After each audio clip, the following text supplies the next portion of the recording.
Bishop Alvin Bailey, president of Jamaica Evangelical Alliance, joined the chorus of opponents calling for the reversal of wage hike for Andrew Holness. This is Undiluted News. Mikey Bones reporting. Bishop Dr. Alvin Bailey, president of the Jamaica Evangelical Alliance, has joined the chorus of opponents and organizations calling for a reversal of the wage hikes for Andrew Holness and his gang.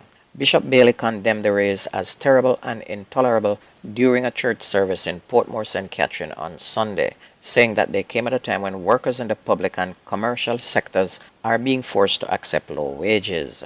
Bailey said the action was insensitive to Jamaicans' predicament. He claimed that politicians should act in the best interest of the people, and he chastised the Andrew Holness government for its shameful behavior. Bishop Bailey also slammed members of Parliament's opposition and their leader, Mark Golding, for accepting the increase. Meanwhile, Professor Rosalie Hamilton, co-chair of the advocacy group, said the salaries of the political directorate should be no more than 20% in line with some public sector employees. The Advocates Network said it will be staging a protest over the increased salaries this Wednesday at the National Heroes Park in Kingston. So they're urging everyone to come out tomorrow to protest at the National Heroes Park. Dancehall DJ Squash, whose given name is Andre Whitaker, has reportedly been arrested in Florida on immigration-related charges. He's being held at the Chrome Detention Center in Miami, and it's understood that the artist was taken into custody recently for overstaying on his work visa. Florida's Governor Ron DeSantis recently signed a Senate bill to clamp down on illegal immigration. Meanwhile, 4 Nicaraguan nationals were apprehended by members of the Jamaica Defense Force Coast Guard aboard a boat intercepted around 11 nautical miles off Cabarita Point, Westmoreland off the coast of Jamaica. A large amount of compressed ganja was also seized. At 11:57 p.m. on Friday, JDF Coast Guard members acting on intelligence from the drug section apprehended a blue and white 28-foot Edward Rono fishing boat powered by a single Yama engine. The ship was boarded and 4 individuals subsequently identified as Nicaraguan nationals were discovered on board. And during a search of the vessel, 3 knitted bags containing a total of 27 parcels and 3 irregular parcels, each with compressed ganja, were seized. The boat was then towed to the JDF Coast Guard base in Black River, where it, along with the contents, was processed by members of the Scene of Crime Area 3. Meanwhile, a British woman was sentenced to 12 months in prison by the St. James Parish Court for attempting to smuggle 4.5 pounds of cocaine onto a flight to England. Ashanta Ferguson, who was arrested in November of last year, was sentenced yesterday by presiding parish judge Keisha Grant Price after pleading guilty to possession, dealing, and attempting to export cocaine. Ferguson's attorney Charles Williams asserted during the sentence hearing that the defendant had been tricked into smuggling the illegal substance by a man with whom she was romantically involved with. Besides being obligated to serve a year-long prison sentence, Ferguson was also instructed to pay a hefty sum of $1 million for possession of cocaine and $500,000 for attempting to export it out of the country. Failure to pay these fines would result in an additional 9-month prison term. An unknown attacker shot and killed the proprietor of an establishment in St. Andrew yesterday morning. The deceased has been identified as Amsa Sigri, 62, the owner of Discount Business Supplies on Shortwood Road in Kingston.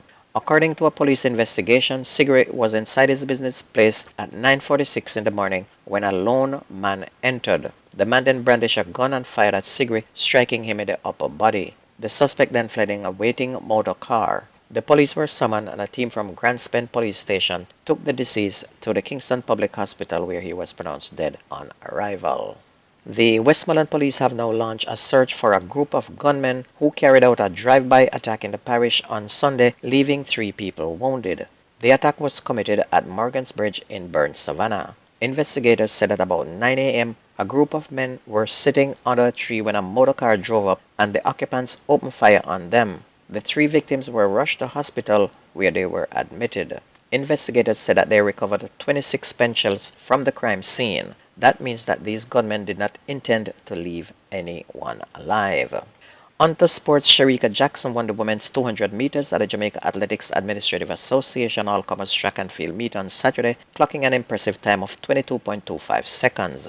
And it was Jackson's first 200 meters race of the season, and she outperformed her competitors to achieve the 6th fastest time in the world this year. The current world leader in the women's 200 meters is Julian Alfred from St. Lucia, who holds a personal best time of 21.91 seconds. Stephanie Ann McPherson, a 400-meter specialist and a teammate of Jackson from MVP, finished second with a time of 23.38 seconds.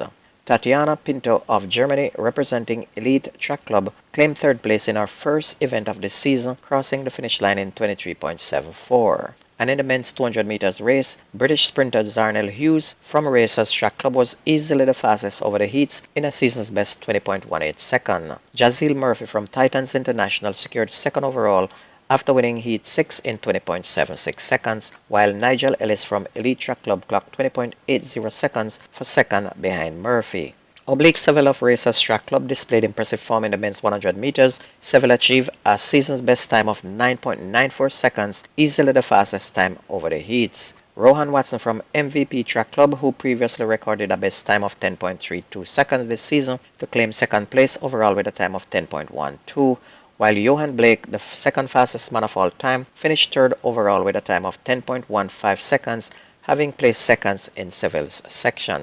The women's 100 meters race featured an exciting showdown between Olympic relay gold medalist Brianna Williams, who made a comeback from a hamstring injury, and the carrier of the under-20 championship Alana Reed. Williams started strongly, but Reed made a late surge and triumphed in a time of 11.1 seconds, defeating the 2018 World Under-20 champion, who recorded a season best time of 11.20 seconds. Tia Clayton secured the third position with a time of 11.36. NBA led by Nikola Jokic, 30 points, 14 rebounds, and 13 assists. The Denver Nuggets defeated the LA Lakers in Game 4, 113-111 last night. Jamal Murray added 25 points for the Nuggets in the victory, while LeBron James led all scorers with 40 points, 10 rebounds, and 9 assists for the Lakers.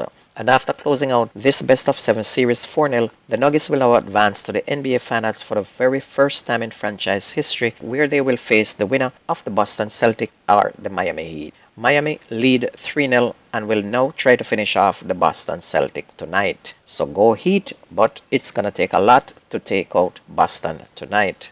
And if you ever missed the news on this radio station, please go to YouTube, type in Jamaican Undiluted News, listen, like, share, and subscribe to keep it going. My name is Mikey Bones. I gone.